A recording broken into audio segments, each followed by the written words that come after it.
Hello friends, in the series on the income tax cases, today we will discuss an issue which has been settled by Kolkata ITAT bench, and the issue was that if the assessing officer passes some order which is passed under section 144 read with section 147, that is best judgment assessment, and the reason for passing the best judgment assessment order was that the assessee has not cooperated in the assessment proceedings. And if the CIT appeal by taking the shelter of section 251 subsection 1 clause A remands this matter back to the AO for de novo assessment, because it is a best judgment assessment under section 144, whether in that case the assessee can go into the tribunal appeal for questioning of the assessment order on the ground that although it is a best judgment assessment, but since the reasons has not been supplied to the assessee during the assessment and section 143 subsection 2 notice has not been issued to the assessee after filing the return of income under section 148 by the assessee, the assessment should be quashed.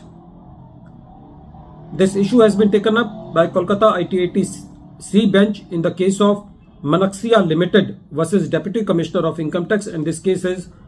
reported in 126 ITR Tribunal Short Note 69, and the date of the judgment is 22nd July 2025.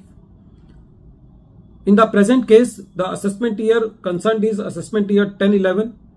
The assessment of the assessee was already completed under section 143 subsection 3, and the returned income of the assessee was accepted. After that, the notice under section 148 was issued to the assessee, and the assessee filed the return under section 148 by treating its original income as the returned income. When the assessee filed the return under section 148, the notice under section 142 subsection 1 was issued to the assessee, and since the assessee didn't cooperate during the assessment proceedings, the assessment of the assessee was completed under section 144 read with section 147, and some addition was made for undisclosed interest on income obtained from the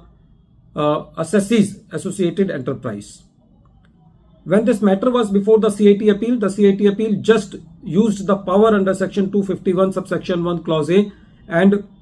remanded this matter to the AO for de novo assessment, because section 251 subsection 1 clause A gives a power to the CIT appeal that he can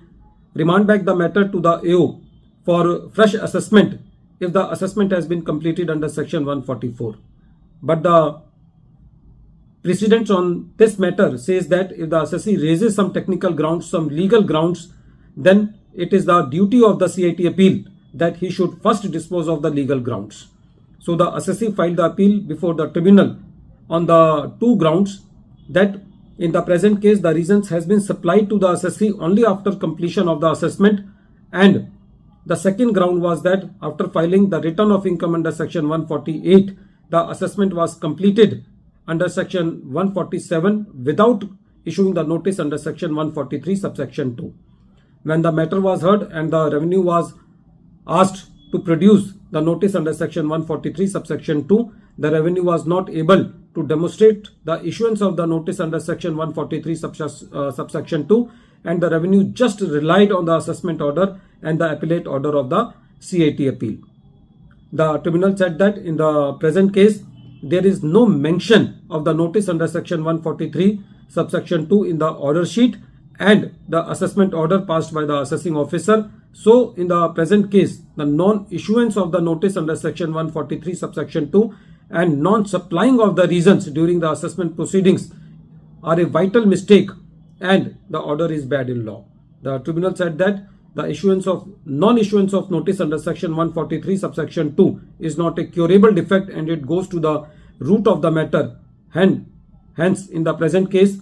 the remanding back by the CIT appeal to the AO for the fresh assessment is not justified, and this assessment is liable to be quashed on the ground of non-issuance of the notice under section 143 subsection 2 after filing the return of income by the assessee under section 148. Friends, this case is very important because in a number of cases it has been seen that the CIT appeal just seeing that the order has been passed under section 144, they are remanding back the matter to the AO for de novo assessment without adjudicating the legal and technical grounds. So, by taking the shelter of this case, the assessee can very well approach to the tribunal for questioning of the assessments.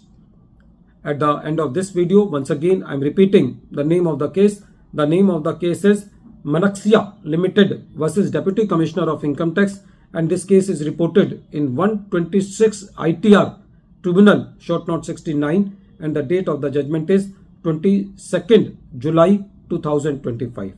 Thank you, friends.